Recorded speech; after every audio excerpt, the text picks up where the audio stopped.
Great, thank you very much indeed, James. Can I just ask whether I can be heard okay? I have an adjustable microphone. Does that all sound okay? That is very, very good. I'll just tell you a little bit about what I'm going to do, which is given that as the splendid guidebook tells us that Mark is almost certainly designed to be read and heard more than it is to be consumed as a text. I'm going to do an old-fashioned talk, just as people used to do, but I will have notes that I can upload afterwards, and of course we will break for questions in the usual way.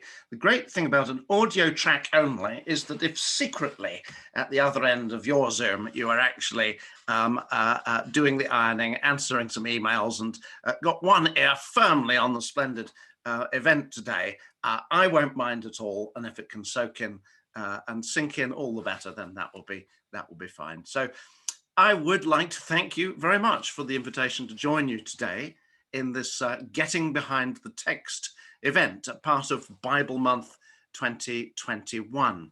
And as you know, the text for this special month is Mark's Gospel. The month doesn't officially start until June, but the study guide by Kent Brower and others, 30 Days with Mark, has been available for some time. And with Mark's Gospel also forming the backbone of the lectionary this year, some of you may have already been doing Bible studies or training events based on Mark.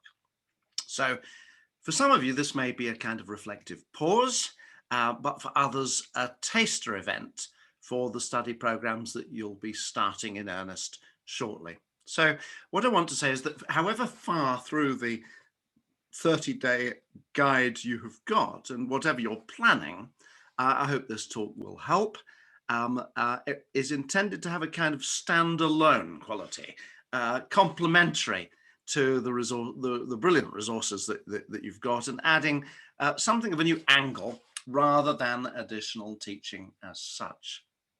Good. Well, James has very ably introduced me about my work at Roehampton and where I was before. I've been teaching biblical studies for about 26 years now, originally as a mission partner in Selly Oak and then later in Birmingham and in Nottinghamshire. And I have to confess that although I've been an Anglican, a Baptist, and most recently worked with the Pentecostal Church, I've still not quite managed to become a Methodist yet, which is a little bit odd considering I've been surrounded by Methodists all my life. First up in Yorkshire, the land of my birth, and then via my Welsh-speaking Calvinistic Methodist relatives on my mother's side. Down here, I found myself in a Methodist Anglican local ecumenical partnership in southwest London, where I am currently house-sitting a Methodist manse. So I hope you might feel that I count as a kind of pretty decent near miss at the very least, and I'm only delighted to actually be with you today. So the title of my talk is Disruption and Reflection in Mark, and in many ways it's born out of this experience of teaching, and particularly things my students and church members have over the years found surprising or non-intuitive about the Bible in general, and individually of the many stories within it. So my aim, somewhat oddly, is to encourage us to undomesticate the Bible a little bit, and over this month, perhaps allow those problematic, awkward, or even shocking aspects of the text to catch us off guard a bit more. If this goes well, I might single-handedly found a new field called unsystematic theology. Well, you would be right if you suspected there was something slightly tongue-in-cheek about this unorthodox title. Normally, we should be expecting a talk launching Bible Month to be called something more positive and upbeat, like Great Themes in Mark, or Theological Reflections on Mark's Gospel, or something like that. Well, the excellent guide already gives us a preview of what some of those themes might be. The identity and mission of Jesus, the crossing of boundaries, contagious holiness, discipleship on the way, and so on, all of which are excellent. And one might say that, conventionally speaking, the purpose of good teaching is to help us get a lie of the land in exactly this way, so that new Bible readers precisely don't get hung up on all of those awkward why questions all the time, which, after all, as we know, are practically unsolvable, or get too distracted when they meet snags and difficulties in particular texts. I don't know if you've ever been in the Bible study from hell where that's going on all the time. But that sense of anxiety is not ours today, because I feel that there can sometimes be a slight problem. A problem particularly if the whole process of theological reflection starts to come down to musing on great and wonderful truths we already know, such as the grace of God, divinity of Christ, faith and repentance, atonement and resurrection, and showing how they quickly, transparently, and even miraculously emerge from every single passage we consider to order. We only need to then add the very erudite comment that, oh, and that reminds me of that great thing Julian of Norwich once said, or something similar to that, and we will all sound like professional Bible study leaders and professional theological reflectors. But I sometimes wonder that this can forget the huge discussions rumbling on for several centuries needed for some of these truths to assume these familiar forms, and that the real starting point of theological reflection for those originally caught up in the gospel was not sublime vision, but disruption. Disruption in this sense is good, and it eventually leads to deep, although not always settled, understanding. But I wonder if it's possible that working out our reflection directly out from our disruption, and maybe at best getting as far as a provisional understanding, or maybe just another question, might be a lost art that Mark wants us to recover.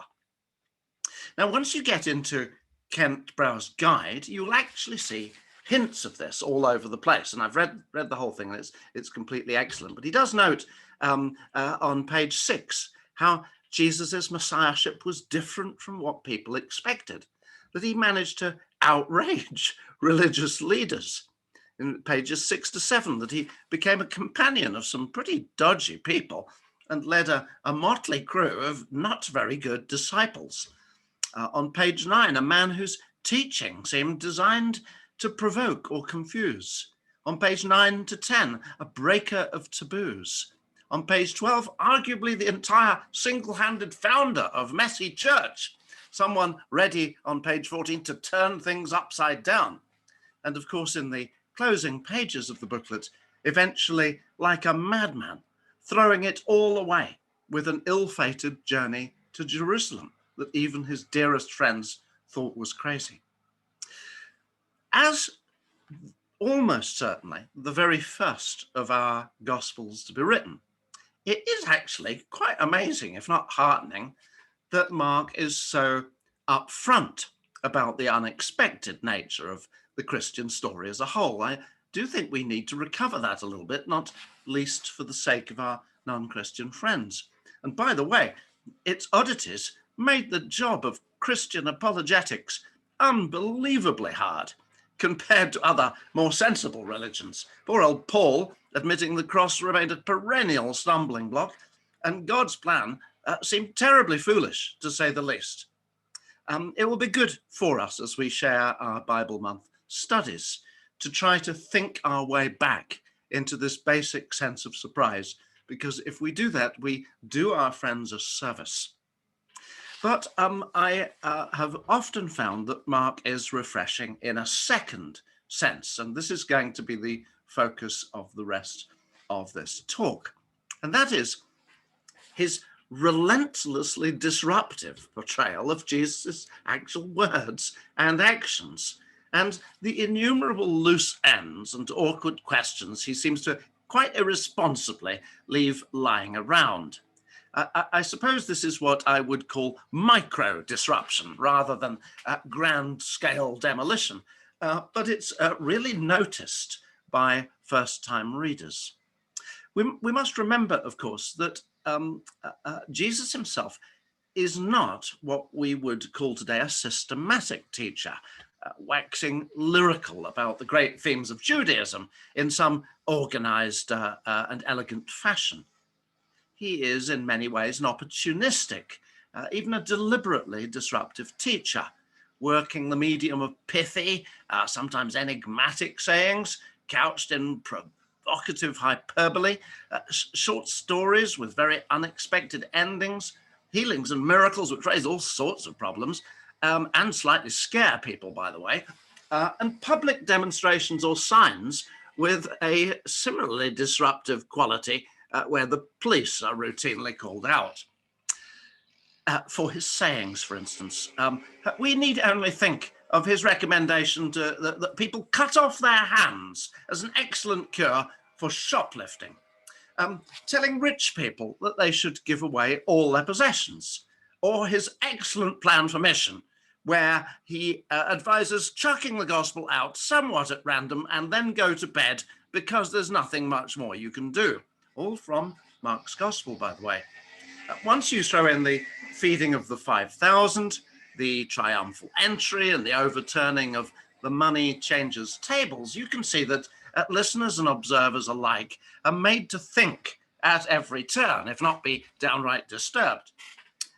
It may be of some interest, by the way, and this is one of the things that we do in biblical studies in universities to get more into the background of this, that Jesus's provocative teaching style and use of these strange staged actions might owe some kind of debt to a group of traveling philosophers that are unfortunately known as the Cynics, but they weren't really cynical. It's just the name they ended up with. They rejected wealth and security, and much like Jesus, lived as itinerant beggars. You may remember the Son of Man has nowhere to lay his head, and they were active for several centuries in the Greco-Roman world, including Palestine during the time of Jesus. Their founder, Diogenes, who lived in the 400s to 300s BC, was famed for his completely outrageous sayings when one day he said he thought cannibalism was an excellent idea and he couldn't really see the point of burying the dead. Well, as you know, Jesus gets a tiny bit close to one of those sayings. He was astoundingly rude to people in authority when an appreciative Alexander the Great asked whether there might be anything he could do for Diogenes, only to receive the reply, could you move out of my light? And of course, his provocative signs, all intended to illustrate radical detachment from the normal values of this world, including defacing coins, eating raw meat, I'm afraid to say, urinating in public and worse. But at his best, he was a real teacher and a very, very witty one in some manner like Jesus. My own favorite story is when Diogenes presents one of his listeners with a fish. When this chap reappeared the next day without the fish, Diogenes rebuked him for neglecting his gift. There we are. But not only does Mark show the full force of this disruptive Jesus to show through, he also shows an intriguing sense of unguardedness about Jesus as a truly human person. I think this is now accepted as one of the absolute telltale signs of a gospel that is not yet encumbered by a lot of very high theology. He can say things as they are without worrying about the consequences exactly. Well, portraying Jesus as truly human isn't disruptive as such, but for Christians overly thinking the divinity of Christ, it can still be surprising and sometimes refreshing. So I don't know if you've ever entirely noticed this, but the Markan Jesus does seem rougher at the edges. He's a bit more emotional. He appears sometimes to get slightly caught out or surprised, or doing unpredictable things. I think, for instance, about his family coming to take him away. The day somebody draws healing power out of him, but he has no idea who it is.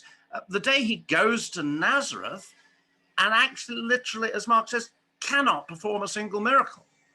At that same visit, he claims that he is amazed at people's unbelief. Well, the Son of God is not entirely supposed to be caught out in those ways. Later on, in a very touching display of emotion, he is absolutely outraged at his disciples' treatment of children. That's in Mark 10:14. He experiences gut-wrenching pity for the sick. And shortly before his own crucifixion, again in language not seen in the other Gospels, he admits to staring into the abyss, literally being grieved unto death. Well, when my printed version comes up onto the website, you will be able to chase those up, but many of them may well be familiar to you. The disciples too in Mark can have a more disrespectful, confrontational, less understanding approach, and they're definitely a jolly sight less brave. They're certainly not heading towards being the greatest theologians in the world, which is very comforting. I am with them. It is a curious thing that many of these infelicities and awkwardnesses are actually softened by the other gospel writers or omitted altogether, because I guess they find them a bit awkward. But Mark leaves them all in, and I think he does it on purpose. Now then, new complications. When Jesus and the disciples start actually trying to minister to the public, things get decidedly messier, as people caught up in Mark's stories actually don't quite do what you'd expect. You have desperate crowds pressing in to be healed, 4 guys breaking through the roof to let down their friend, people trying to join the movement but getting sent home, Jesus' family trying to take him away. The unpredictability of it all is suddenly increased. Some of these situations are shot through with moral ambiguity. I mean, for instance, allowing one person to die while giving time to another person. I mean, I know he's the Son of God, but actually that's an arguably bad decision. Causing an entire herd of pigs that he doesn't own to fall off a cliff through a slightly out of control exorcism. And above all, I think as Christian readers, we are often left with a disturbing sense of uncertainty about how this kingdom is supposed to work. He's teaching about it all the time, but it's still a mystery by the time you get to the end. What God is or is not going to do? How fast is he supposed to be doing this? How faith should best be expressed, and whether any of us will actually fall on the right side of the tracks with all of this. I think that insofar as that is all Jesus' fault, clearly, the fact that Mark decides not to try and tidy up after Jesus and add helpful explanations and theological reflection, I think is really brilliant, because in one sense, it's not his instinct, but secondly, it leaves it to us. I think it's significant. Not only does Jesus cause disruption, but in a sense, Mark follows suit by allowing the stories their fully disruptive potential. And in the end, appears to be inviting us to a new way of actually doing theology. And that's the main theme I wish to explore. I hope we can come back to that point. But I think for me, the key thing is non-neatness. The stories in Mark and don't always cooperate with the theology, the theology that we think should apply. And in any case, half the time, don't exactly tell us what to think. So when you are running a Bible study out of the Mark and resources, the resources are beautifully organized. The only thing you can't control is all of those mad people in your group and the weird things that they spot and their awkward questions. I say embrace it all, embrace it. My old Scripture Union leader used to say that the Bible is not a tame book, riffing, of course, off C.S. Lewis. And if you're feeling a little bit naughtier, and today naughty is good, you might enjoy the title of R.P. Carroll's introduction to the Bible, called The Wolf in the Sheepfold, which I think captures that sense of danger, surprise attack, and being ambushed by your own holy book. Anyway, however we capture this, it is my belief that when church members and visitors alike ask those awkward questions in the middle of that Bible study, we should embrace the movement, at least embrace the moment. At least it proves they're paying attention. I should just add briefly that disruption has recently become rather fashionable in academia, in literary theory and education, popular culture, media, race, gender, LGBTQ studies, healthcare, and even business studies. We hear of disruptive reading, writing, and of filmmaking, and of art. Would you believe disruptive teaching in business, disruptive marketing, innovation, disruptive entrepreneurship, disruptive youth cultures, disruptive feminist, ethnic, and other identity presentations, and of course, the disruptive presence of trauma victims and mental health sufferers right in our very midst. The only one I had some misgivings about was an excellent book on Amazon introducing you to disruptive approaches to cyber warfare.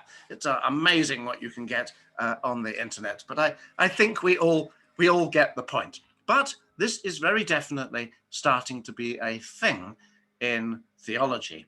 An important study on the Old Testament biblical scholar Walter Brueggemann was entitled Disruptive Grace. We're now hearing from various Christian authors about disruptive compassion, disruptive ethics, disruptive witness, disruptive devotion, and even disruptive unorthodoxy, just when we thought we were getting it all together. In fact, you might be wondering whether this sounds like all chaos and no order, and that perhaps this is not suitable for longer serving church members who are not by any means slackers, but do sometimes like to know what is going on. All this disruption sounds a bit too much like a nightmare where the grandchildren come to visit and never go home. Well, the good news is I entirely agree with that sentiment. I don't quite have grandchildren yet, but I am rapidly starting to imagine what it is going to be like, and mess will be in the middle of it. But I do want to try and help chart a way of getting some unexpected and interesting things out of your Bible study, as and when the text really demands it. So in what follows, I just want to conduct a disruptive reading of just one passage to show the sort of thing I mean. At this point, it would be utterly brilliant to ask for questions, but I understand that we are going to accumulate a vast list of them and have them when we've been strengthened by a cup of coffee a little bit later. So I will carry on and tell you about the story that I have has been close to my heart for some time. I set it as a student exercise every year, and it is the story from Mark chapter 5, verses 21 to 43 of the healing of Jairus's daughter. It's one of three stories from this part of Mark's gospel, not in the beginning anymore, but in the early ministries. And it's preceded by a very disturbing story of the Gadarene demoniac with that poor herd of pigs that we mentioned earlier. Then this one in the middle, and it's closed with the difficult visit that Jesus pays to Nazareth, where I mentioned that somewhat disappointingly, he found himself unable to really heal people, and of course was met with a considerable amount of skepticism. So each one of these stories together in this part of Mark has what you might call an unexpected element involving things that Jesus can't instantly control, results that he appears not to be able to anticipate, and disappointments that are not entirely fitting for somebody who should be entirely in control of everything. So I don't think I shall put this on the screen. I suppose I could do if there was a big plea for that. I hope you have an old-fashioned Bible somewhere to hand, but I will summarize the story briefly. It is, of course, a story that involves an interruption, a disruption, if you like. It's the one where Jesus is on the way to heal the synagogue leader's daughter when he is stopped in the crowd by a woman with a completely different sort of problem who delays him. This tactic of including one story inside another is viewed as a classic Markan device. He uses it elsewhere, and you can look at the notes to find out other examples of that. But I want to say here, really, that this isn't just like a kind of neat case of Russian dolls or anything like this. One healing here interrupts or disrupts another with disastrous consequences for one of the families. Jairus, the synagogue ruler, asks Jesus to accompany him to his house and heal his seriously ill daughter. And by seriously, the word means she's possibly about to die. As you'll remember, an unnamed woman, we don't know her name, in the crowd tries to get herself healed very discreetly by touching Jesus's cloak as he passes by, only to her considerable embarrassment, having the entire entourage stop as Jesus senses the power going out of him. As you know, the story is that he spends some time there with her, talking, and just long enough for, as the journey resumes, for messengers to arrive saying they were now too late and Jairus's daughter has died. Well, we, of course, know that Jesus fixes this in the end. But at this particular moment, particularly when the messengers arrive, this is spectacularly awkward. It is a story with a lot of disruption and no clear outcome just yet. I hope you can feel the disruption coming on. It does remind you how often a kind of domestication starts coming upon us as Bible readers, where we recover with difficulty this raw sense of the emotions that must have been present at the time. In fact, actually, amongst my students, the two tendencies, the two things they do in this exercise, which always annoy me, is first of all, split the stories up and just deal with them as if they were two separate stories. And the second thing that completely annoys me as well is that they always conclude that this shows that we need to have more faith. Well, I know the stories are valuable in their own right. They could be read separately, and probably we should have more faith. I do agree, but that kind of approach loses out on the specific and perhaps more interesting things that the intertwining of the stories does. Each of the stories falls over the other's bootlaces. If you leave the text as is, you are forced to compare the two characters. You are forced to compare their problems, forced to think about that interruption, the high drama, and the ethical questions it raises. And finally, of course, forced to think about Jesus caught up in those very dilemmas. He's literally here, the Son of God, who's about to be sunk on his inability to be in two places at once. Soon you start to feel that not only is the situation about a disruption, but every single detail starts to develop a disruptive or even disturbing quality. And this, I hope, starts to model how one might work from things that would in many ways be something you wanted to pass over quickly in a Bible study, to the beginnings of a place where one can reflect upon the real truth of what is going on here. I think that tension, for instance, about Jesus's finite availability becomes really interesting. You may remember earlier in chapter 1, with a huge crowd of sick people mobbing Peter's house the night before, queuing up for healings. Jesus shoves off into a quiet place to pray. And then when Peter and the others try to get him and bring him down to do healing session part 2, he says, no, he's going to go to another town and prioritize some preaching there. The Gospels sometimes say Jesus healed everybody who came to him. But between the lines, I think we can say there's a jolly lot of people who were still at the back of the crowd who didn't have that pleasure and that encouragement, and people mobbing him wherever he went. And it presented him with considerable difficulties.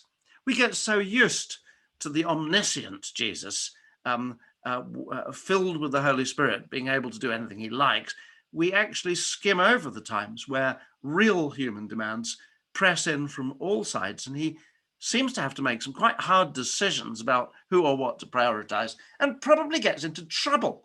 I mean, he spent half his life being damned if he does and damned if he doesn't. And that's just the disciples. When it comes to the authorities, it's even worse. So that makes me feel somewhat encouraged. It makes my life a little bit more like his, but let's press on. Plainly, the two characters who need healing right now are strikingly different people. They're different in social status. One is a relatively public figure, a man. He's well-to-do. He's known to a lot of people from his role in the synagogue. The other character is unnamed. She is poor. She is female. She's not just poor, but practically bankrupted by her medical bills. But she's most likely also has no public role and would be one of those people that could be viewed as a bit of a nuisance had she made a direct approach to the rabbi. You may remember that when a whole bunch of children tried to come up and talk to Jesus, the disciples shooed them away. Now, we know that really annoys Jesus, and Jesus is very much on the side of little people, on the side of people who are forgotten by everyone else.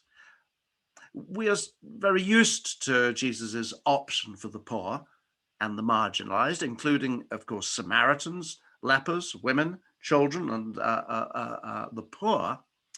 We can start to miss out on re-experiencing the shock here that he makes Jairus wait.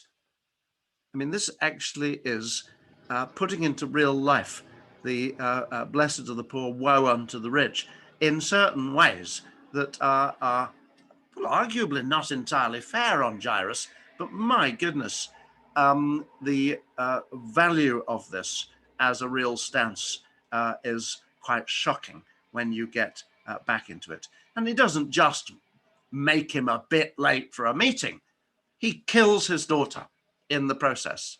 I do sometimes wonder whether one might just swing back a little bit and have a bit of sympathy for Jairus and Mrs. Jairus.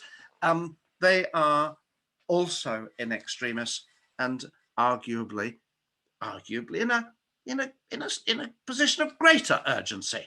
I mean, is their only crime being middle class? One doesn't know. So playing devil's advocate with these questions is a good way of teasing things out. And just coming back to that question about our priorities as a church, our priorities as an individual, there is a real tension between attending to emergencies and doing good, honest, old-fashioned background work. And there's clearly a difference in urgency here. Jairus's daughter is said in the Greek to be in extremis, eschatozechē. She's practically dying. Now the dear lady in the crowd, she has a chronic subacute illness. It may be painful. And just to say, I had a friend whose wife had endometriosis, and I have learned a lot about that recently. I don't know exactly how it affected her, but it's, as a cynical reading, one could say, again, being devil's advocate, well, she's lasted 12 years so far. She'd be very unlucky to die today. And that's an awful thing to say, of course, but it could cross the mind. You see, Jews actually had quite a well-developed sense of prioritizing emergencies, and in fact, very much allowed a doctor or a family to break a Sabbath day regulation to seek treatment for a child in exactly this way. When you may remember, of course, that Jesus points out that if your donkey falls down a pit, you could get a few friends to go round and help pull him out, and possibly go and get the vet to administer some painkillers. The Jews did not ultimately have a problem over that, but certainly would say that routine operations could be postponed in some sense. Well, I hope you realize that those devil's advocate thoughts are a little bit naive, but you know, in this today's world, and as we as a church are increasingly stretched, the question of where our priorities should lie is really, really tricky. Who of the many people who come to us is more deserving for us to even admit that we occasionally have a bit of a think about this is slightly embarrassing. Jesus doesn't raise it himself, but it must be central to what the murmurs were about running around the crowd at that critical moment. And it forces us to rehearse the same question in our own minds. Well, who is the priority? Surely the one with the bigger emergency. Emergencies, of course, always make excellent news stories and are very good for aid agencies bumping up their giving, as per Bob Geldof's famous Live Aid project during the Ethiopian famine. But he would be the first to admit that once you return to the daily ground of less spectacular or hidden problems, the news stories go dead in the water, and it's hard to develop interest. And Jesus sides with the less fashionable, less urgent story in this event. However, you'll very much realize that this is also failing to grapple with possibly the most disruptive aspect of the story, which is the nature of this woman's illness. We've already mentioned that being a woman may have contributed to a lower sense of importance, but this story is clearly not about her reluctance to take up space. On even a liberated reading, there'd always be a proper sense of privacy to maintain here. It could be, for instance, that Jairus himself was suffering from an unmentionable andrological medical problem that he could not mention in private, in company. So that is utterly fair enough that she has to approach secretly, let us say. But once you add the huge sense of taboo that is added by the surrounding culture, then you are in completely different territory. It's not hard to notice, I hope, the number of news stories recently showing that poverty, superstition, religion itself, and ignorance, even in healthy contexts, let alone in relation to illness, have conspired to rob women and girls of their education, their livelihoods, their youth, and all too often life itself. Sometimes the entire blame for this is laid at the feet of Judaism's religious purity system, or perhaps the entire femicidal agenda of world patriarchy. I don't intend to jump into that bear pit exactly today, although we can talk about it in the questions. But I think I rejoice that there is one proper mention of this in Scripture, and particularly in the New Testament. And that as a man, I have to say, this is a very uncomfortable element to be coming into your thoughts, to be forced to try and at least imagine the sense of social isolation this is causing the woman, possibly even from her own family, the damage to her ability to work and or have children of her own. Indeed, that this woman is experiencing something like a living death that over 12 long years has robbed her of everything.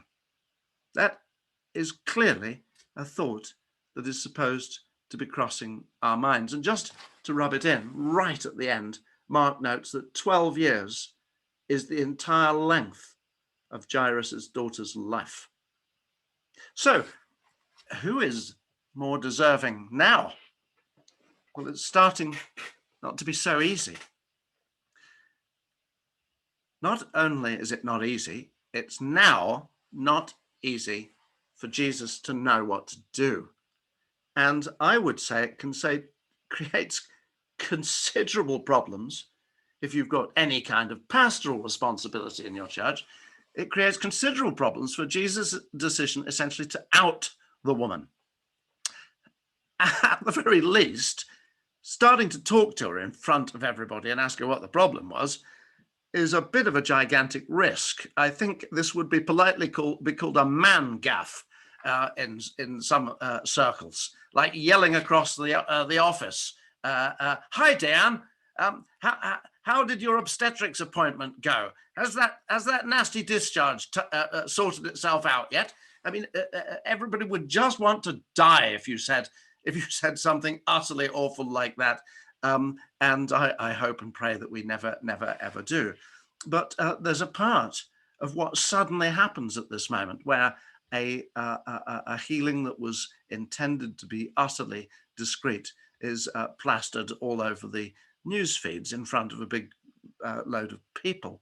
I really, really, really hope that the crowd drew back enough not to quite hear what Jesus and the woman were talking about, but with her falling at Jesus's feet and telling him her story, it is going to be a bit tricky for her to melt back into the crowd and just slip away. But disruptive again? Gosh, yes. We might even question Jesus's pastoral ability, his commitment to confidentiality. Would the safeguarding officer have a concern or two? Possibly.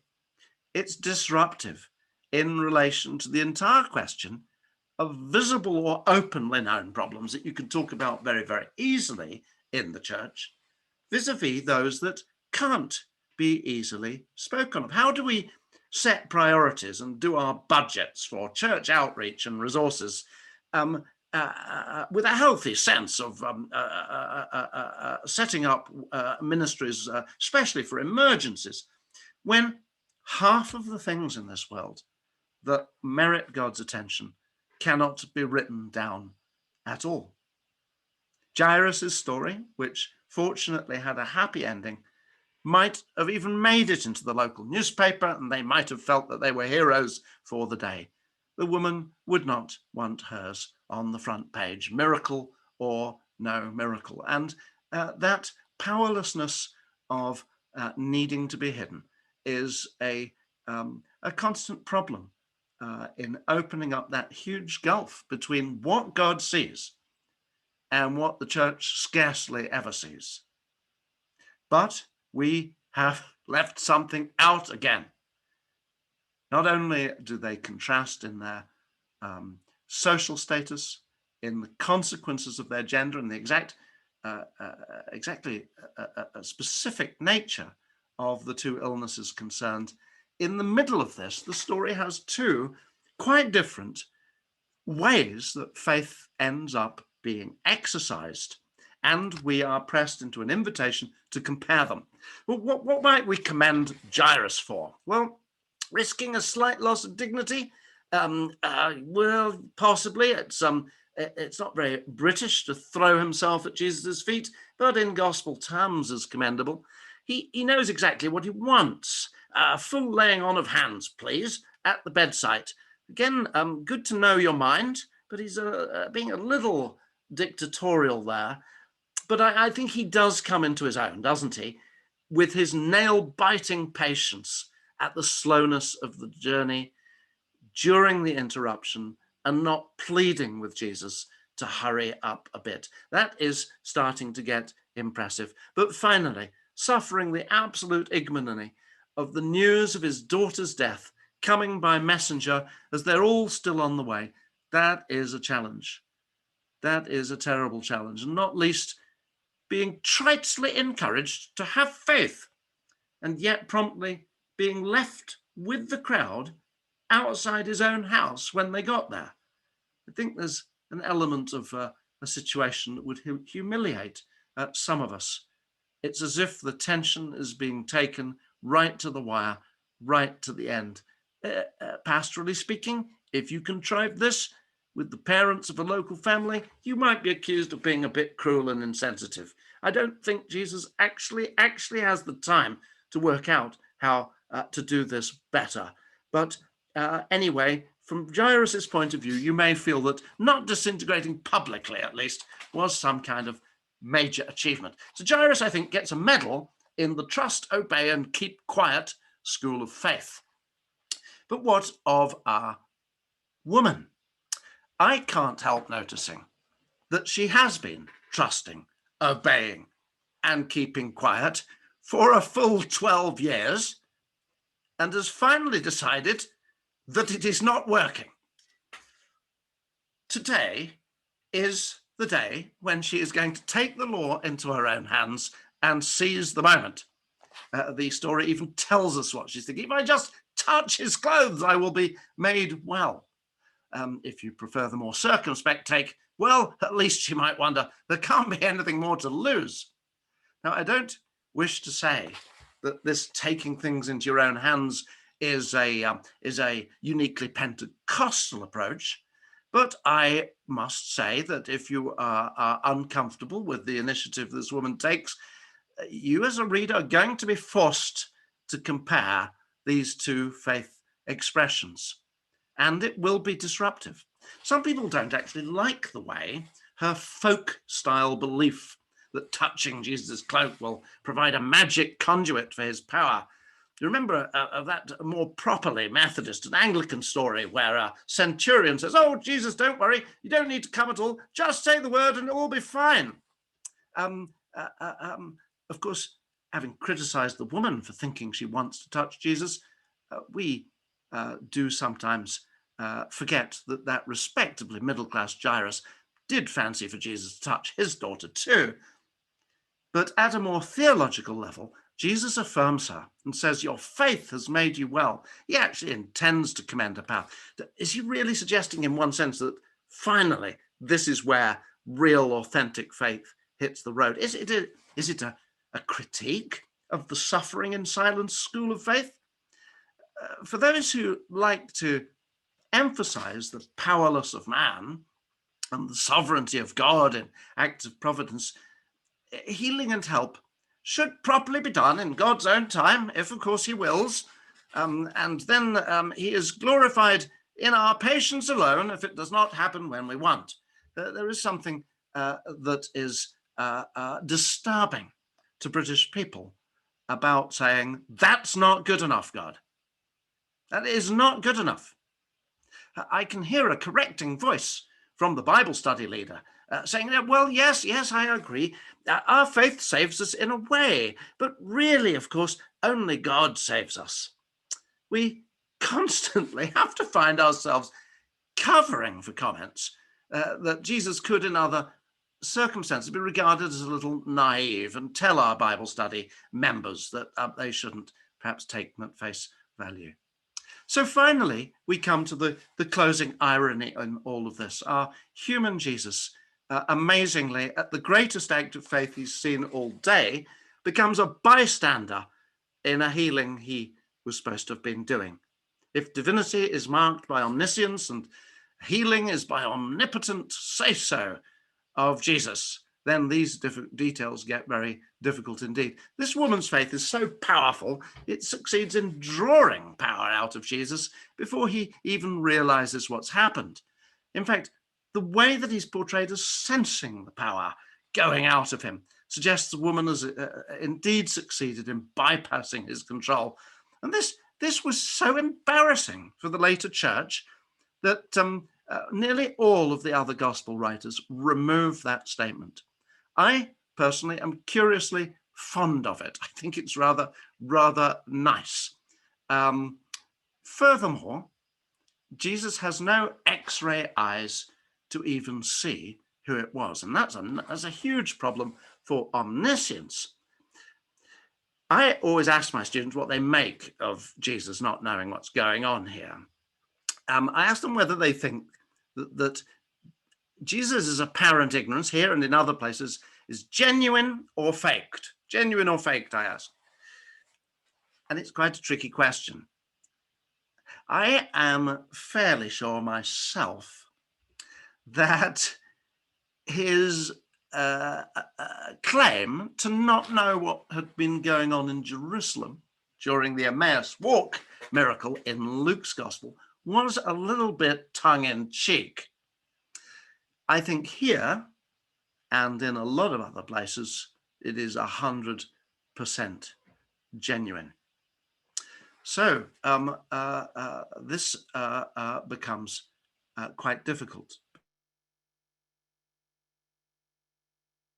Sanitized version of the faith that contemplates the big patterns, but backs off from the awkward details of what this woman ended up doing, become something of a problem. What is Mark saying in all of this as we get to the end of the passage? I think I would just like to encourage us to be bold as the passages surprise us, that rationalizing them away is not entirely what is intended. Jesus, 100% straight up, seems here to commend the woman for her untutored, unsophisticated faith. Is this pastorally irresponsible? Perhaps. I fancy he'd say to her, no, honestly, I'd say, have a go, you know no idea what might happen. The woman might reply, but Lord, what if it doesn't work? What if I end up looking stupid? Oh, don't worry, he might say. It happens to me all the time. And as for that Jairus, by the way, he deserves a medal. I think I better go and apologize.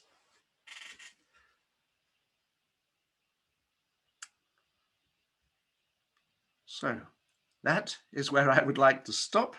It gives a few extra minutes before our break. And I hope something struck a chord for you. And I look forward to a whole host of completely impossible questions a bit later on. Great. Thank you ever so much for that, John. That was, I've made many a note during that. So we are actually going to go to a break now, just to also make sure that we're giving time for our listeners to make sure they are writing, as you said, many impossible questions. So if you see the Q&A, please do write some of your questions for John in there. We are going to go for a break, and we're going to come back at about 12:15. So that'll give you time for a bit of a coffee break, a bit of a stretch of the legs, but also please do take the time to make sure that you are writing any questions, any reflections in the Q&A box. If you're writing it in the chat box, we just might not be able to pick up those questions, just because we'll be reading them from the Q&A box when we come back. So we're going to come back at 12:15. So you've got about 20 minutes break, bit of a stretch of the legs, bit of a refill of the coffee, and then we will ask John, all of your impossible questions then. So yes, we'll see you back at that time. Thank you again. I was simply referring to the official 30 Days with Mark booklet. That is the official booklet that goes with the June Bible month, which I had assumed was being commended for use in the churches by lay preachers and others organizing Bible studies and courses, which is not compulsory, of course, and it could be that folk are not using that particularly. But if I just get the thing up on the screen for a second, I think. John, can I just say I've typed it into the chat? You have? Yes, I have. Totally fantastic. Look, I've only got the black and white version here. I will just, Sharon, would it be all right if I just showed folk what it looked like briefly? Absolutely. I don't know if I'm set up for sharing here. Let me just try. So if I share screen and just put that up there for a second. Later, I might wish to share a Bible passage from my electronic Bible if we need to look at that. But just on the PDF there, it is this booklet, 30 Days with the Gospel of Mark, a toolkit for you and your church. And there's essentially a set of readings for each week as you work through the Gospel. There's besides the main teaching material, there's small group resources. So for instance, once you've gone through the notes for that particular week, you can see all my highlighting there for week 1. And then there's a kind of a do-it-yourself small group resource there. And Paula Gooder, all sorts of other people have been involved in this, and it's a great resource. So I'm imagining that a special effort is occurring this week, perhaps, but that may not be the case. You may have already done something this year, but oops, let me just then stop that share and then go back to normal. So that's the booklet. Great, thank you very much. And as we've mentioned, that the link for that is posted in the chat as well, so you can pick up that. So moving on to some other questions, we've had quite a few questions in. You'll be pleased to know. So the first one, the Jesus in Mark seems to be written as quite disruptive, and we talked about that. You talked about that quite a bit. How does that fit in with the idea of a God who brings our chaos back into order? Great, thank you. I was actually having a look at that over the break, and I'm glad you asked that. And I hope you realise that I was confessing that putting the disorder at the centre does seem to be a little bit unusual, and there is a certain tongue-in-cheek aspect to that. But there's also an invitation to see the world upside down in that sort of way. So I think absolutely God's opening salvos in the book of Genesis are to take a big load of chaos and arrange everything perfectly. One might say that the traditional viewpoint is that God puts all the order in and man puts a load of chaos in. It's then, of course, that when man actually gets quite good at organizing their own chaos, that God has to cause some more chaos to get us out of our very man-centered chaos and have a bit of divine chaos.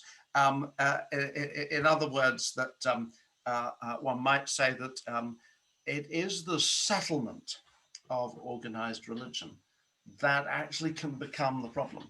And that is caused properly by faith, it's caused by Bible reading, it's caused by good old-fashioned obedience and plumbing in for the long haul and all of the stabilities we know and believe that God is calling us to. So in many ways, I would say very personally, as I have grown a little older, I've come to absolutely value my little funny routines. I value being in a church where I know what's going to happen. You start weirdly valuing that liturgy again, even though you swore blind you'd hate it when you were younger, and so on and so on and so on. So we do thank God for all of that. I think, therefore, one might say that Jesus is picking up on actually something that really is biblical about when settled thinking starts to cause a problem. So I was just jotting a few notes down. One might say, for instance, that the prophetic criticism of Elijah and Elijah of the regimes that they knew and their outlaw existence, in one sense, is a form of being God's bandits, if you like. They are hit and run raiders with some terrifically rude challenges to make. Call a group of disciples to come out of the cities and join them. Would you believe they're local boys? They're Galileans, that Elijah and Elisha. So those stories would have been well known to Jesus. I think, secondly, the amazing work of Jeremiah, Isaiah, and Ezekiel to say, I know all of this covenant business is very brilliant, but actually everything really has fallen to bits, and God, at least today, is on the side of the Babylonians, and we are in big loads of trouble. But amazingly, we're going to start a new life in another country that only a few of us will ever return from. Seek the good of the nation to which you are taken. I think that's very, very disruptive in all sorts of ways, but opens up a new diaspora existence where we never quite go back to how we were. Many in our churches are wondering whether we're facing a moment of that kind, where all of our thinking is exilic thinking, is improvised thinking, is discovering that God can fly. God can be in places we never thought he could even get to. And of course, also there's, at the philosophical level, there are texts in the Old Testament like Job and Ecclesiastes that play a subversive theological card. It's often thought that the intense picture of suffering in Job may be reacting to an overly simplistic view that if you please God, everything will go well. And if you sin against him, all sorts of very nasty things will happen, including being extremely ill, all your children will die and your house will fall down. And the entire book is saying, no, that's not true. It is too simple. And in many ways, Jesus inherits parts of all of those traditions. He knows he's like a prophet. He knows he's going to die an outsider, and he knows it's his job to make people think a bit differently and discover God in surprising places. So yes, Jesus loves going to Martha and Mary's house, where there's a proper roof over his head. He can get a quiet weekend, read the newspapers and have a nice time. And secretly, I think it's a real sacrifice that he doesn't have that for himself. Actually, I don't think he would have ever been against it had he just remained an ordinary carpenter. It was a real cost what he did. So Jesus is not at all the enemy of order. He's just the enemy of the wrong kind of order. That's great, thank you. And just sticking to the disruptive Jesus, there's a question around the fact that actually Jesus is presented in the Gospel of Mark as sometimes actually being quite sort of brash and unkind and almost quite short and to the point. And where do you think, if first of all, is that your reading of the Gospel of Mark? And secondly, if that is maybe how Mark is presented, where might we find Jesus as the teacher of love in Mark's Gospel? Right. Okay. I think that is a very interesting thing. I mean, by the way, it raises the fundamental question that the Jesus of each four of the Gospels is a little bit different in some regards. I mentioned that Matthew and Luke, insofar as they may well have used Mark as a starting point, do soften all of those bits, and Jesus is less brusque and unkind.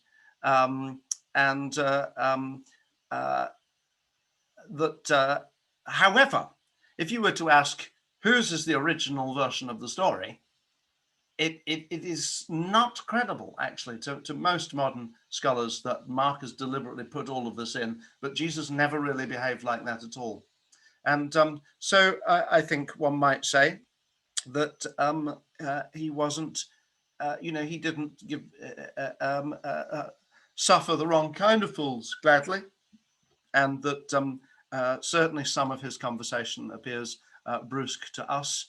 At least one or two of the discourses are inexplicably difficult for us, like the day he called a Canaanite woman a dog, which you may know is awkward, and even called his own mother that woman, or woman, he said, which again you don't say that to your mum these days. In terms of his love, we mentioned that when he sees children being driven away, it uses an immensely strong word for the emotion. I think I translated it gut-wrenchingly distressed. In another place, when somebody's condition was painful to him, it says that he was shaking with indignation, literally quivering. I mean, the odd thing is that his love and concern is not what you might call sublime, very godlike, overly calm. He gets stewed up. And the other thing I think he does is that like the disruption with giving time to a woman whom others were not giving time, she jolly well knows she was loved, and she's happy to risk being outed, even probably, for the miracle that somebody stopped. And of course, that occurs in other places. I think a lot of the brusqueness is in the rough and tumble with the disciples, who deserve everything that they get. As they start arguing about who's going to be the greatest, you can see Jesus wading in there and saying, no, you've got all of this wrong. So I'd have to say that there's a bit of a blokey aspect to some of that. But certainly that love is there. The word love, however, is a word that John's gospel makes very, very prominent. Having loved those stupid, obstinate disciples to the end, as it says in the high priestly prayer, he realizes he's going to be entrusting the evangelization of the world to them, and so on and so on. And he prays that God will protect them, and that not one of them will be lost. So I think that other Jesuses, if you like, come into our equation. And in our rounded teaching, we very certainly place them side by side. Thank you. There's one question about almost, is it right to assume that Jesus actually knew who touched him, but just wanted the woman to come forward out from the shadow she'd been in for 12 years? Almost that idea of, did Jesus know, or Yes. And was it, almost that, was it the woman, was it Jesus? That I just wonder if you could maybe speak into Absolutely. Yes, this is a question. I've written a paper on it, so it's going to be published a little while, about what's technically called dissimulation, but it's basically benign pretense. And the classic place that it occurs is with parents and small children, as they are ripping open their Christmas presents. The doting mother or father says, "Oh, Jessica, what do you think it is?" Well, you know perfectly well what it is, because you were up till about 2 o'clock in the morning wrapping it and hoping you could get it under the tree. But you feign ignorance at the moment to bond with the child's experience of discovery. And there are certainly places where God looks like he does this. He goes out into the Garden of Eden because Adam and Eve have gone missing, and says, "Adam, where are you?" He's hiding behind a bush somewhere with his wife. But that parental model can certainly be there. I think on other occasions he does this in a calculated way, but with a good intent as well. I mentioned briefly the walk to Emmaus, where the two disciples are saying about what a terrible load of things have been going on in Jerusalem, and Jesus comes alongside and says, "What things?" And I think that is probably the case. But I don't think that that means that every single place contains a situation of that kind. For instance, when Jesus says, of that day or of that hour when the Son of Man comes, nobody knows, not even the Son, only the Father. He really means that. And I think to say, no, he's just fibbing. He does know secretly. He knows everything is going to be all right.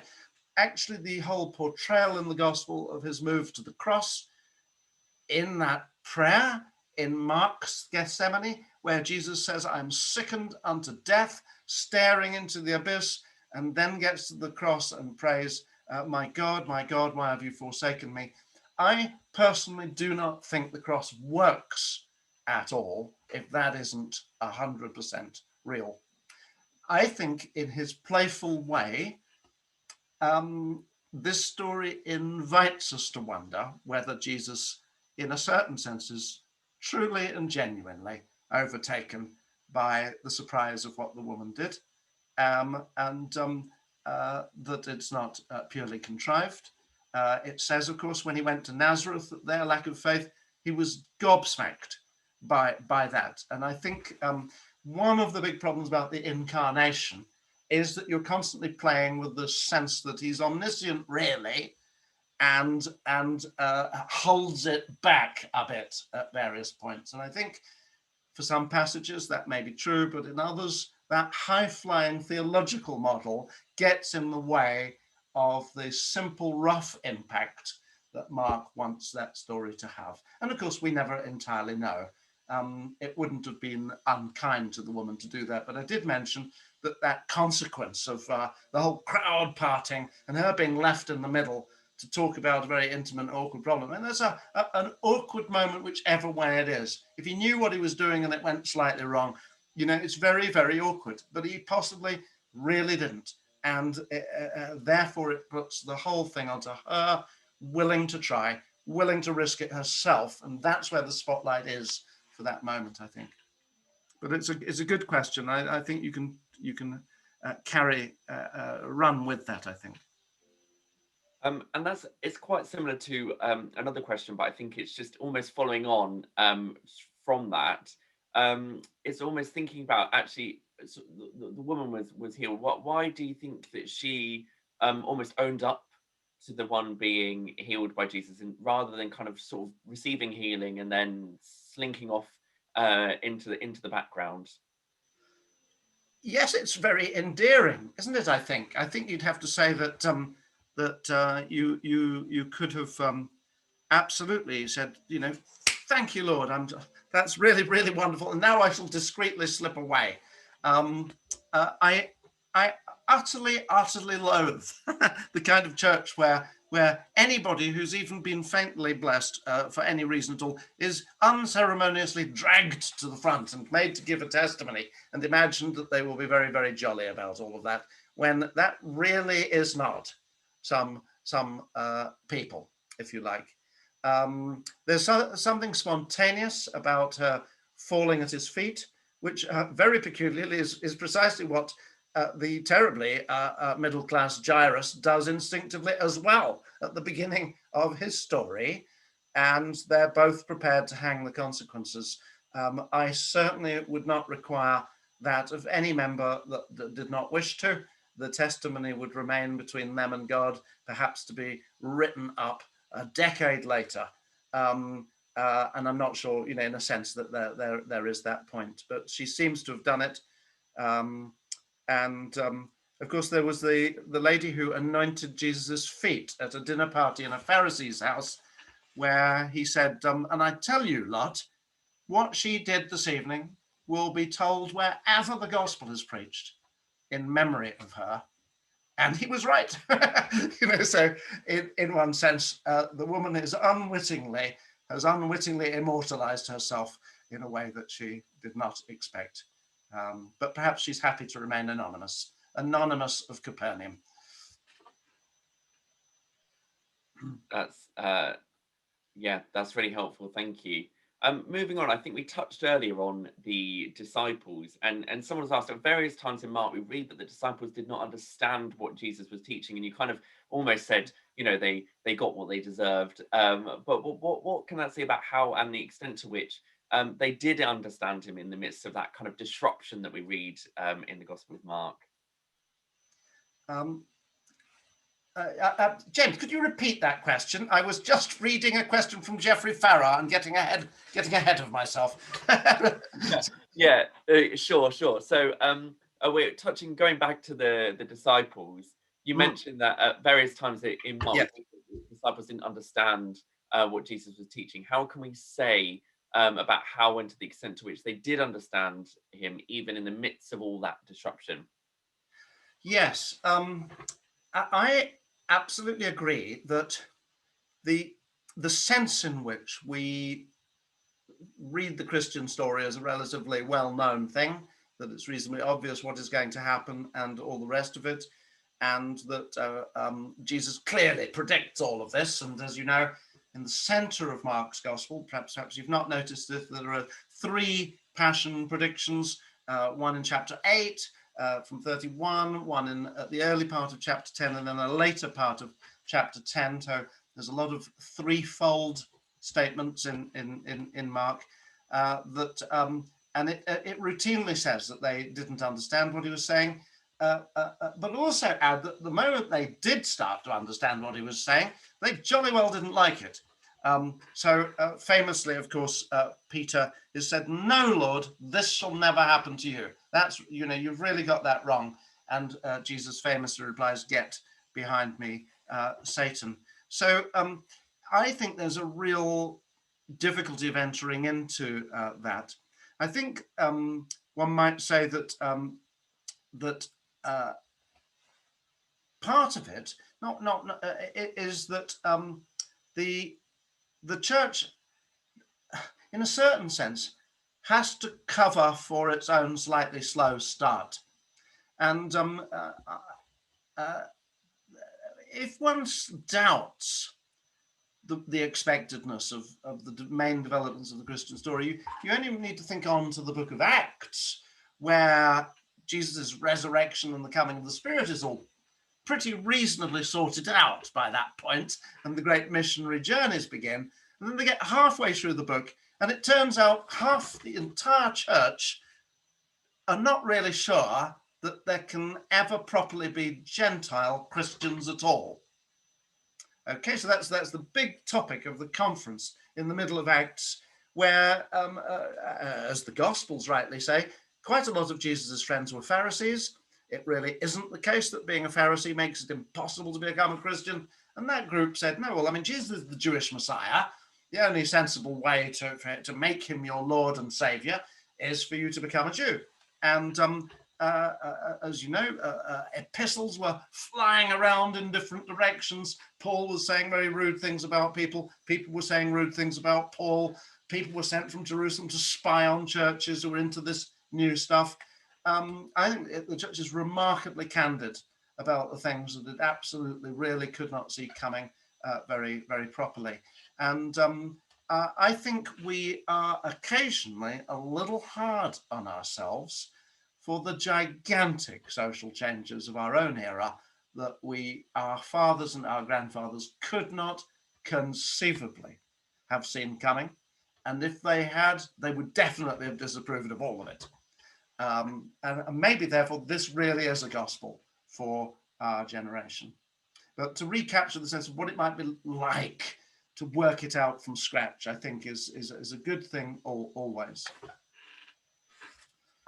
And in I suppose in kind of you're touching there on maybe a bit more of actually what that could look like for our lives as followers of Jesus, as people who are interested in Jesus, wherever we find ourselves on that kind of journey.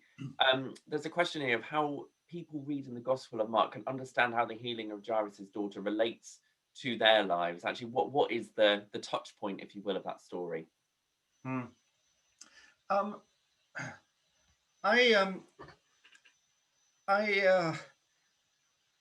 think in our society, and our church, I think, we we have got very, very used to knowing we're not Pentecostals, and therefore that sometimes we're not healed. I mean, we can say that more often than expressing any hope that we are healed ever from anything. I think the other side of it is that the Gospels clearly do, in a certain sense, spiritualize physical affliction, and they become living parables of all of the things that we need to come to Jesus for. But it's good to be reminded that this lot had no hospitals. And if the scenes in India with families scrabbling to find oxygen cylinders haven't been upsetting enough for you, I think to be reminded of what it is to have no other options and to care about life is a good thing. And the stories propel us into that situation. As I said, I think it really is the case that there were a lot of other people who didn't make it to the front of the queue that day. Maybe 3 or 4 other women in the crowd who didn't push their way to the front that day. How do we entirely know? Maybe people who have tried to trust for healing, but it does not come.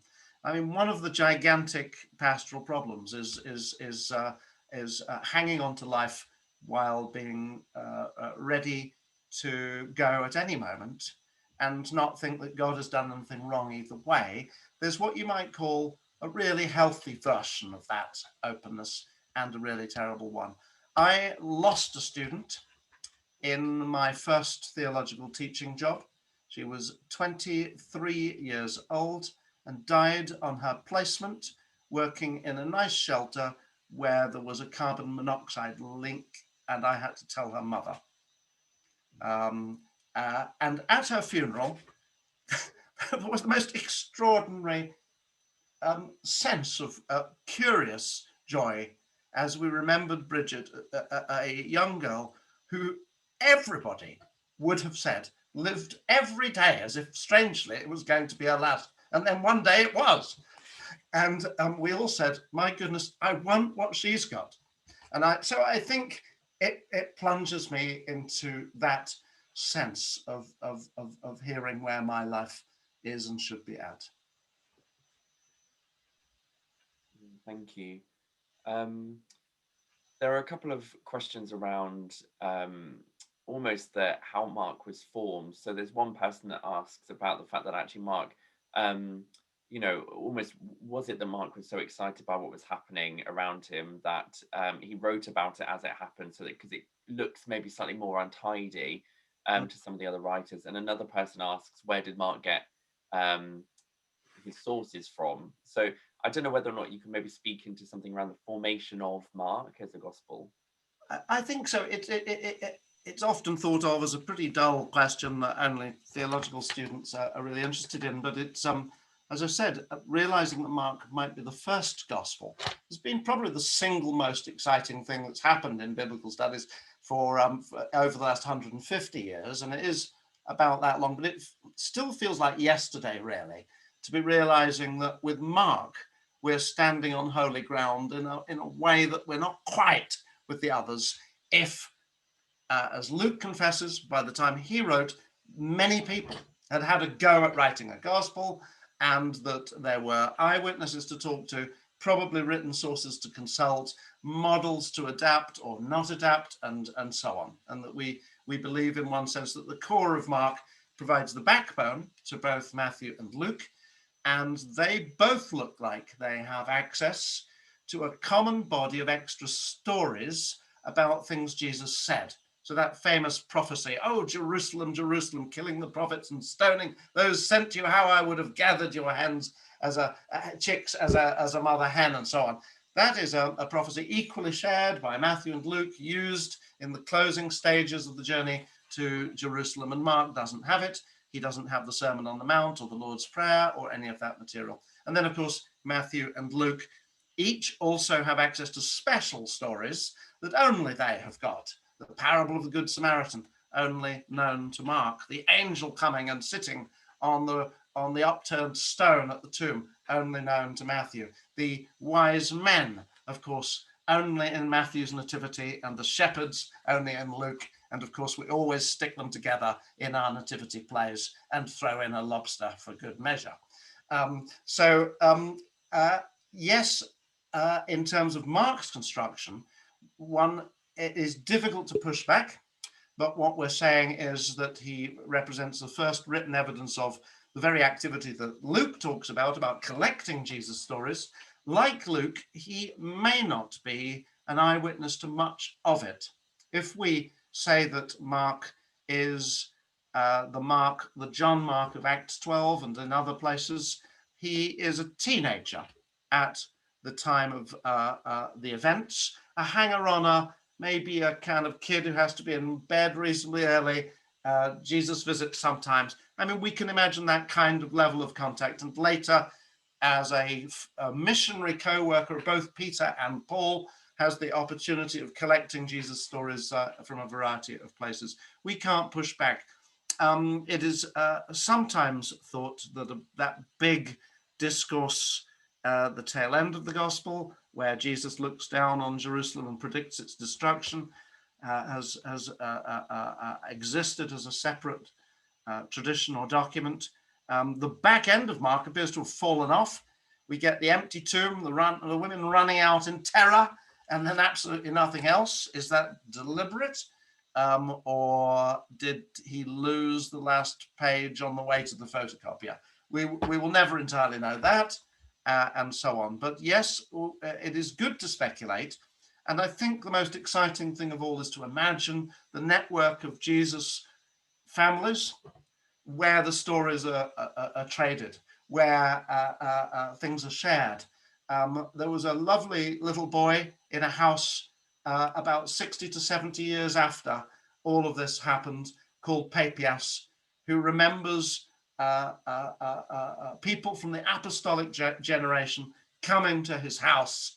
And he said he'd love to listen to them because he just didn't trust for a moment all of these newfangled books, but wanted to immerse himself in the sound of the living and abiding voice of gospel transmission. So even though Mark may be written in the mid to late 60s, perhaps, and Luke and Matthew following on in the 80s, and John maybe in the 90s, for the next 200 years, most people did not learn about Jesus from these books. They learnt them because their pastor had received stories and continued to recite them from memory. So it's a dynamic tradition. And there's amazing variation, differences of emphasis. It's as if the last thing God wants to do is to set up a committee to write the Bible. He says, look, the only decent view of Jesus is a personal view, a heartfelt view, an experienced view. And if that then takes you the next 1,000 years to sort out how it all fits together, hard luck. That's the only Jesus that is on offer. Great. I'm looking at the questions. We've even got some more even coming in. So I feel like we might not have chance to answer all the questions in the remaining time. But there's a couple I think that that are around kind of similar themes. One of them is almost looking at Jesus chose to go against the social conventions of the day in his healing of the woman. What does this say to the today's church about dealing with taboo issues and those who society has kind of almost designated as social outcasts? And there's also a similar question, another question of almost who is there almost a prerequisite to who can come to Jesus, particularly about who can maybe be healed by Jesus, looking at that, but almost what does Jesus speak into those situations? Yeah. I mentioned briefly the problem of treatment of women's health in other parts of the world where religious taboos remain astoundingly similar to the ones faced by the woman here. In our own society, AIDS has generated an astounding level of stigma. In parts of the Christian world, certainly many of my students are from an African background.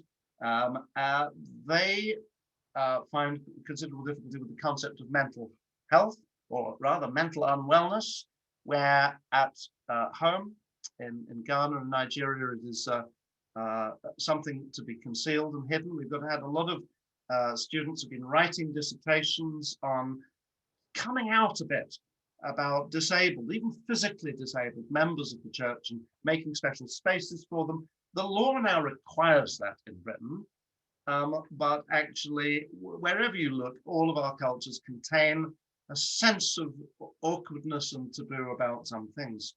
I think that the fact that Jesus makes a beeline for people affected in this way, where shows to me he sees this. It doesn't mean he neglects everybody else all the time. Some people's problems are that they are just poor. We, of course, have some wealthy people really coming on board and helping to fund the Jesus movement. And there's not a word of criticism for them, other than the fact that perhaps in pushing through the eye of that needle, they've done a greater work of faith to give up what might have been theirs to join the Jesus movement. Who knows? But I think taboo is there, and of course it's there for folks suffering from leprosy and so on.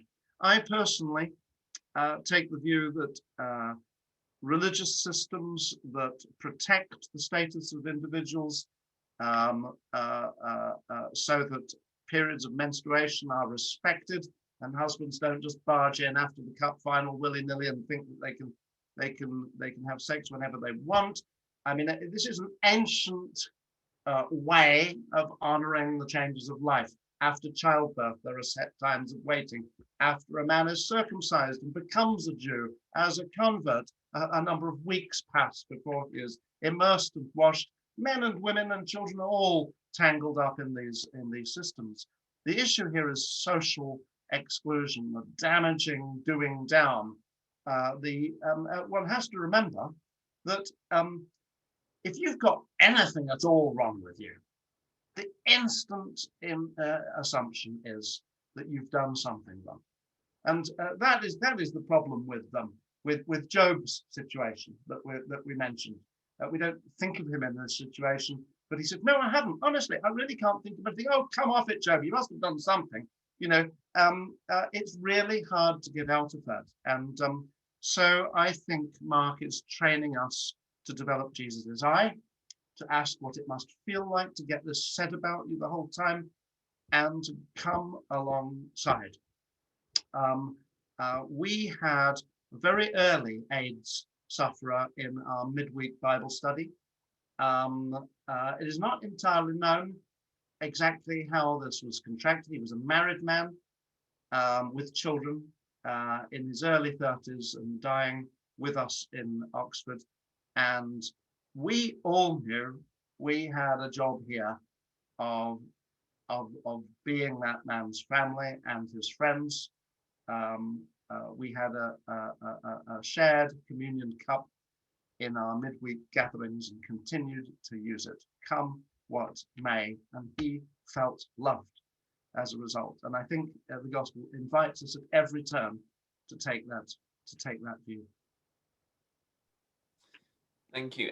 And there's also kind of following on from that, there's a question asking, should we ignore embarrassing situations or maybe those taboo situations, and how do we maybe practically have those conversations when sometimes kind of maybe going quite in depth into some theology might be sort of actually almost too hard. So like how do you have any kind of, I suppose, advice around that, or or should we just tackle them head on, if you will? Well, I don't suggest conducting a pastoral conversation in the middle of the high street. But maybe that's all that was available at the time. But honestly, yes, I think there is a permanent pastoral problem. I think plainly a church member might very reasonably wish to speak to a female member of staff, and a man might wish to speak to a male member of staff if he's got a problem with impotence and his wife is going to leave him. He possibly only wants to have that talk with a chap. There are thousands of ways of having things that are really, really difficult to talk about. I would think that our society is also riven with questions about for the victims of sexual violence, and that is on the news at all times, where our female church members are routinely telling us that the whole system is so utterly useless, and what you have to go through to make an accusation is so utterly dreadful, it's not worth doing. And I don't know if I've heard that correctly. I'm sure that some would wish to encourage their sisters to always report, but the most appalling experience of doing that is I cannot judge somebody who says I just can't go through that again. And so I do think that there are places where we have to think very carefully about whether propelling everyone to relentless culture of disclosure is actually what any of us always want. I've got a decent few secrets that I'm happy to take to God via the grave, and probably would deeply disturb my students if I shared them a bit earlier than that. And maybe that means praying for the things in all of our friends and church family that still can't be seen and are still not known about, but are going to be there, and one day will be there for us too, and for them to feel loved in that situation. I hope that's not too naive, and maybe that some of our women members may wish to take that conversation on in the church about their experiences in the area I suggested. Please tell us how things can be better than they are, both publicly and in the church, and that will be great. And we'll do whatever you want. I think is our heartfelt statement, I think. Thank you.